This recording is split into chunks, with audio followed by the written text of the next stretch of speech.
Hello, my name's Sarah. Thank you for being here and welcome. It's Wednesday. Lovely to have you with me. I hope you're having a lovely week and I hope you've been enjoying Christmas Carol so far.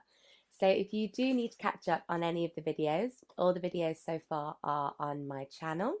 And do remember to subscribe to the channel if you do want to know when new videos are available, as they'll pop up every so often when I get an inspiration for something and I think, let's share this with the world. You might not be interested, but you know.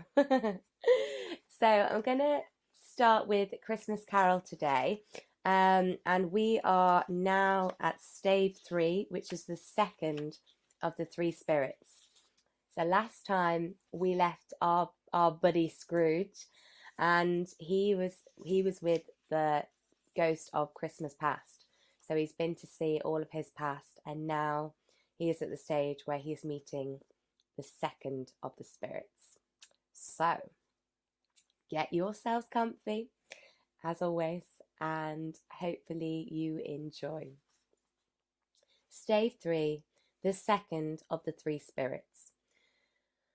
Awaking in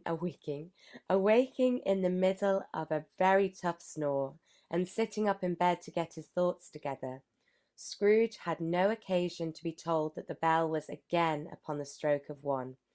He felt that it was restored to consciousness just in the nick of time, for the especial purpose of holding a conference with the second messenger dispatched to him through Jacob Marley's intervention.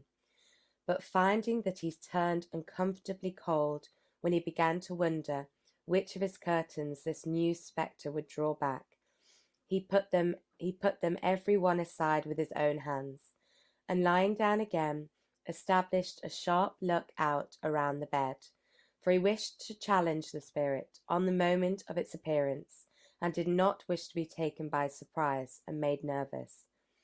Gentlemen of the free and easy sort, who plume themselves on being acquainted with a move or two, and being unusually equal to the time of day, express the wide range of their capacity for adventure by observing that they are good for anything, from pitch and toss to manslaughter, between which opposite extremes, no doubt, there lies a tolerable wide and comprehensive range of subjects. Without venturing for Scrooge quite as hardly as this, I don't mind calling on you to believe that he was ready for a good broad field of strange appearances, and that nothing between a baby and rhinoceros would have astonished him very much. Now, being prepared for almost anything, he was not struck by any means prepared for nothing, and consequently, when the bell struck 1, and no shape appeared, he was taken with a violent fit of trembling.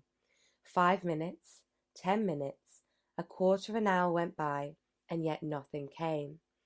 All this time he lay upon his bed, the very core and centre of a blaze of ruddy light, which steamed upon it when the clock proclaimed the hour, and which, being the only light, was more alarming than a dozen ghosts, as he was powerless to make out what it meant, or would be at, and was sometimes apprehensive that he might be at that very moment an interesting case of spontaneous combustion, without having the consultation of knowing it. At last, however, he began to think as you or I would have thought at first, for it is always he began to think as you or I, for it is always the person, not the predicament, who knows what ought to have been done in it, and would unquestionably have done it too, at last. I say he began to think that the source and secret of this ghostly light might be in the adjoining room, for whence on further tracing it, it seemed to shine. This idea taking full possession of his mind, he got up softly, and shuffled in his slippers to the door. The moment Scrooge's hand was on the lock, a strange voice called him by his name, and bade him enter. He obeyed. It was in his own room, There was no doubt about it, but it had undergone a surprising transformation. The walls and ceiling were so hung with living green that it looked like a perfect grove, from every part of which bright gleaming berries glistened. The crisp leaves of holly, mistletoe, and ivy reflected back the light, as if so many little mirrors had been scattered there, and such a mighty blaze went roaring up the chimney as that dull petrification of a heath had never been known in Scrooge's time, or Marley's, or many a winter season gone.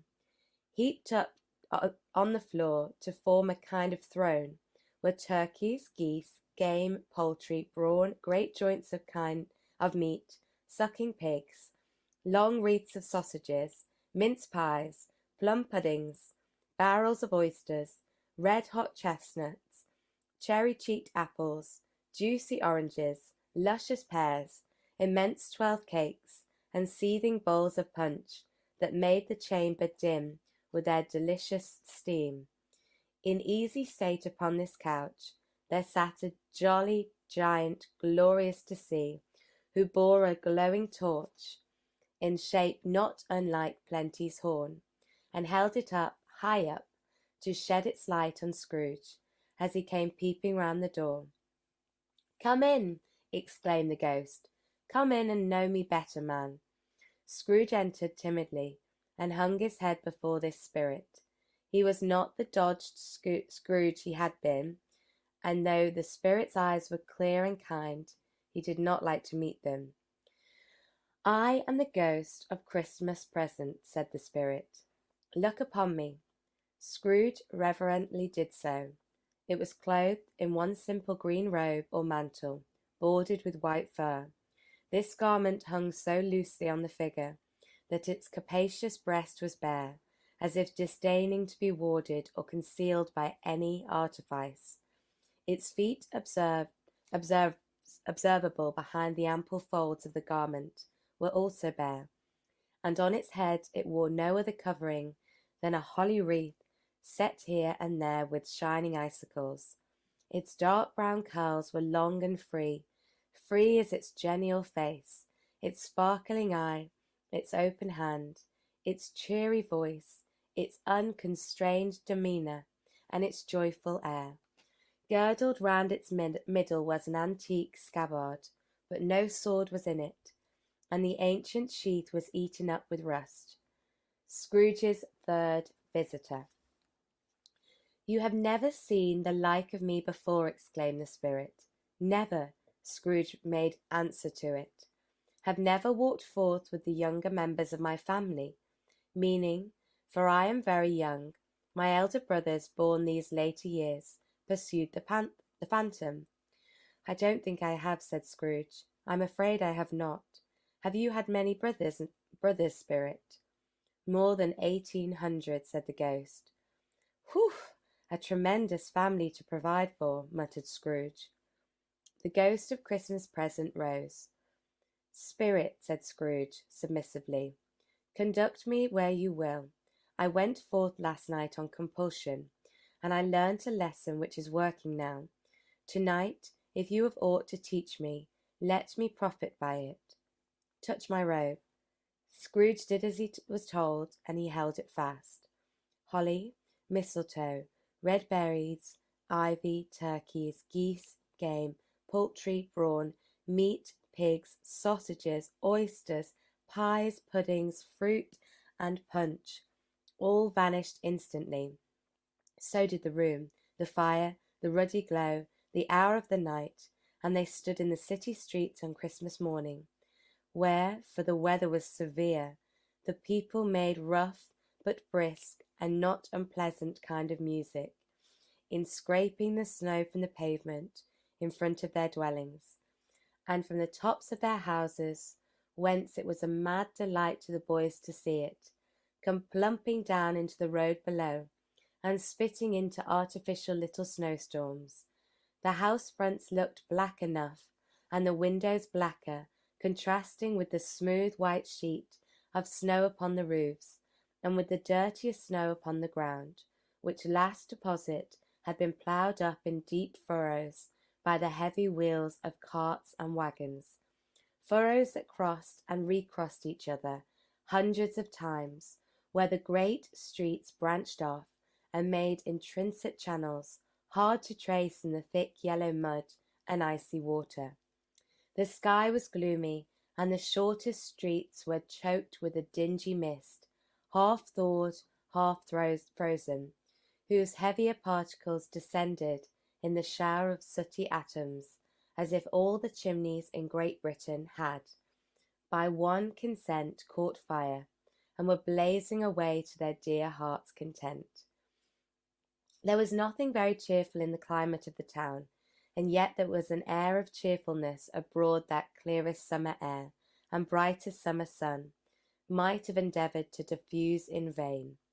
For the people who were shovelling away on the housetops were jovial and full of glee, calling out to one another from the parapets, and now and then exchanging a fatuous snowball, better-natured missile far than many a wordy jest, laughing heartily if it were right, and not less heartily if it were wrong. The poulterers, the shops were still half open, and the fruiterers were radiant in their glory. There were great round pot-bellied baskets of chestnuts, shaped like the waistcoats of jolly old gentlemen, lolling at the doors, and tumbling out into the street of their apologetic opulence. There were ruddy, brown-faced, broad-girthed Spanish onions, shining in the fairness of their growth like Spanish friars, and winking from their shelves in wanton slyness at the girls as they went by, and glanced demurely at the hung-up mistletoe. There were pears and apples clustered in blooming pyramids. There were bunches of grapes made in the shopkeeper's benevolence to dangle from conspicuous hooks, that people's mouths might water gratis as they passed. There were piles of filberts, mossy and brown, recalling in their fragrance, ancient walks among the woods, and pleasant shufflings ankle-deep through withered leaves. There were Norfolk biffins, squat and swarthy, setting off the yellow of the oranges and lemons, and in the great compactness of the juicy persons, urgently entreating the beseeching to be carried home in paper bags, and eaten after dinner. The very gold and silver fish set forth among these choice fruits in a bowl, though the members of a dull and stagnant blooded race appeared to know that there was something going on, and to a fish went gasping around and round their little world in slow and passionless excitement. The grocers, oh, the grocers, nearly closed with perhaps 2 shutters down or one, but through those gaps such glimpses. It was not alone that the scales descending on the counter made merry sound, or that the twine and roll of parted company so briskly, or that the canisters were rattled up and down like juggling tricks, or even that blended sense of tea and coffee was so grateful to the nose, or even that the raisins were so plentiful and rare, the almonds so extremely white, the sticks of cinnamon so long and straight, the other spices so delicious, the candied fruits so caked and spotted with molten sugar, as to make the coldest lookers-on feel faint and subsequently bilious. Nor was it that the figs were moist and pulpery, or that the French plums blushed in modest tartness from their highly decorated boxes, or that everything was good to eat and its Christmas dress, but the customers were all so hurried and so eager in their hopeful promise of the day, that they tumbled up against each other at the door, crashing their whisker baskets wildly, and left their purchases upon the counter, and came running back to fetch them, and committed hundreds of the like mistakes in the best humour possible, while the grocer and his people were so frank and fresh that the polished hearts with which they fastened their aprons behind might have been their very own, worn outside for general inspection, and for Christmas dawns to peck at if they chose. But soon the steeples called good people all to church and chapel, and away they came, flocking through the streets in their best clothes, and with their gayest faces, and at the same time they emerged from scores of by-streets, lanes, and nameless churnings, innumerable people, carrying their dinners to the bakers' shops. The sight of these poor revellers appeared to interest the spirit very much, for he stood with Scrooge beside him in a baker's doorway, and taking off the covers as their bearers passed, sprinkled incense on their dinners from his torch. And that was very uncommon kind of torch, for once or twice, when there were angry words between some dinner carriers who had jostled each other, he shed a few drops of water on them, and their good humour was restored directly, for they said it was a shame to quarrel upon Christmas Day. And so it was. God loved so it was. In time the bells ceased and the bakers were shut up, and yet there was a genial shadowing forth of these dinners, and the progress of their cooking, in the thawed blotch of wet above each other's baker's oven, where the pavement smoked as if its stones were cooking too. "Is there a peculiar flavour in which you sprinkle from your torch?" asked Scrooge. "There is. My own." "Would it apply to any kind of dinner on this day?" asked Scrooge. "To any kindly given. To poor one most." "Why to a poor one most?" asked Scrooge. "Because it needs it most." "Spirit," said Scrooge, after a moment's thought, "I wonder you, of all the beings in the many worlds above us, should desire to cramp these people's opportunity of innocent enjoyment." "Aye!" cried the Spirit. "You would deprive them of their means of dining every seventh day, of the only day on which they can be said to dine at all," said Scrooge. "Wouldn't you?" "Aye!" cried the Spirit. "You seek to close these places on the seventh day," said Scrooge, "and it comes to the same thing." "I seek!" exclaimed the Spirit. "Forgive me if I'm wrong. It has been done in your name, or at least that of your family," said Scrooge. "There are some upon this earth of yours," returned the Spirit, "who lay claim to know us, and who do their deeds of passion, pride, ill will, hatred, envy, bigotry, and selfishness in our name. Remember, are as strange to us and our kith and kin as if they'd ever lived. Remember that, and change their doings on themselves, not us, and charge their doings on themselves, not us." Scrooge promised that he would, and they went on invisible, as they had been before, into the suburbs of town. It was a remarkable quality of this ghost, which Scrooge had observed at the baker's, that notwithstanding his gigantic size, he could accommodate himself into any place with ease, and that he stood beneath a low roof quite as gracefully and like a supernatural creature as it was possible he could have done in any lofty hall. And perhaps it was the pleasure the good Spirit had showing off his power, or else it was his own kind generous heart nature, and his sympathy with all poor men, that led him straight to Scrooge's clerk, for there he went, and took Scrooge with him, holding to his robe, and on the threshold of the door the Spirit smiled, and stopped to bless Bob Cratchit's dwelling with a sprinkling of his torch. Thinking of that, Bob had but 15 bob a week himself, he pocketed on Saturdays, but 15 copies of his Christian name, and yet the ghost of Christmas present blessed his 4-roomed house.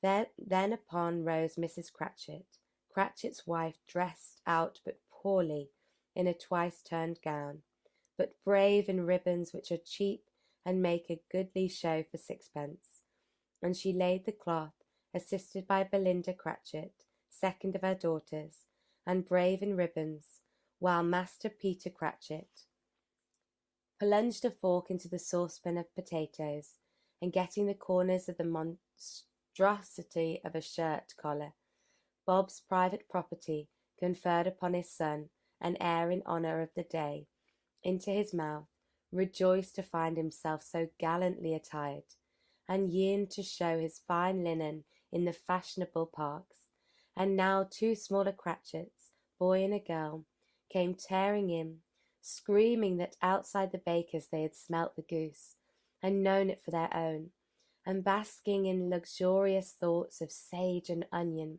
these young Cratchits danced about the table, and exalted Master Peter Cratchit to the skies, while he, not proud, although his collars nearly choked him, blew the fire until the slow potatoes bubbling up knocked loudly at the saucepan lid to be let out and peeled. "What has ever got into your precious father, then?" said Mrs. Cratchit. "And your brother, Tiny Tim, and Martha weren't as late as Christmas Day by half an hour." "Here's Martha's mother," said a girl, appearing as she spoke. "Here's Martha's mother," cried the 2 young Cratchits. "Hooray! There's such a goose, Martha." "Why, bless your heart alive, my dear, how late you are," said Mrs. Cratchit, kissing her a dozen times, and taking off her shawl and bonnet for her with officious zeal. "We'd a deal of work to finish up last night," replied the girl, "and had to clear away this morning, mother." "Well, never mind so long as you're come," said Mrs. Cratchit. "Sit you down before the fire, dear, and have you warm. Lord bless you." "No, no, there's father coming," cried the 2 young Cratchits, who were everywhere at once. "Hide, Martha, hide." So Martha hid herself, and in came little Bob, the father, with at least 3 feet of a comforter, exclusive of the fringe hanging down before him, and his threadbare clothes darned up and brushed to look seasonable, and Tiny Tim upon his shoulder. Alas, for Tiny Tim he bore a little crutch, and had his limbs supported in an iron frame. "Why, here's our Martha!" cried Bob Cratchit, looking around. "Not coming," said Mrs. Cratchit. "Not coming," said Bob, with a sudden declension of his high spirits, for he had been Tim's blood horse all the way from church, and had come home rampant. "Not coming upon Christmas Day." Martha did not like to see him disappointed, if it was only a joke, so she came out prematurely from behind the closet door, and ran into his arms, while the 2 young Cratchits hustled Tiny Tim, and bore him off into the wash-house, that he might hear the pudding singing in the copper. "And how did little Tim behave?" asked Mrs. Cratchit, when she had rallied Bob on his credulity. Bob had hugged his daughter to his heart's content. "As good as gold," said Bob, "and better. Somehow he gets thoughtful, sitting by himself so much, and thinks the strangest things you ever heard. He told me coming home that he had hoped that people saw him in the church, because he was a cripple, and it might be pleasant to them to remember upon Christmas Day, who made lame beggars walk and blind men see." Bob's voice was tremulous when he told him this, and trembled more and more when he said that Tiny Tim was growing strong and hearty. His active little crutch was heard upon the floor, and back came Tiny Tim before another word was spoken, escorted by his brother and sister to his stool before the fire, and while Bob, turning up his cuffs, as if, poor fellow, they were capable of being made more shabby, compounded by a hot mixture in a jug with gin and lemons, and stirred it round to put it on the hob to simmer, Master Peter and the 2 young Cratchits went to fetch the goose, with which they soon returned in high procession. Okay, I'm going to stop there today, and I'm going to continue that on Friday's video. I thought we'd be finished by the end of this week, but I think we'll be going into next week. I expected too much of myself. Okay, have a lovely rest of day. Take care of yourselves and look forward to seeing you soon. Goodbye.